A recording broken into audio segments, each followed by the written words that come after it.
কুড়ি আবার মাগো নিয়ে যায় একটু মামার ঘরে।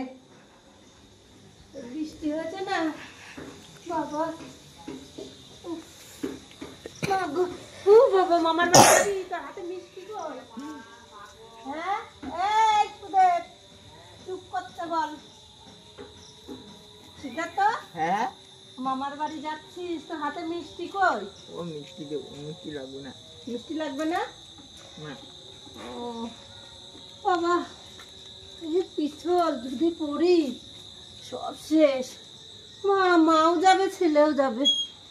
ওরে বাবা, আরে বাবা বস। এখানে বসো। মামা বাড়ি আইছিস, কিছু দাও, মিষ্টি ফিষ্টি কি আছে দাও নাতি। সিদ্ধার্থ, হ্যাঁ মা, ঠিক করে বসো, প্যান্টটা ঠিক করো। এই আমি সরি, আমি বুঝতে পারি। তো মামার বাড়ি এসছে, কই মামারা মিষ্টি টিষ্টি নিয়ে আসো ভাগ্নের জন্য। খাই মিষ্টি, খাবি? বাবা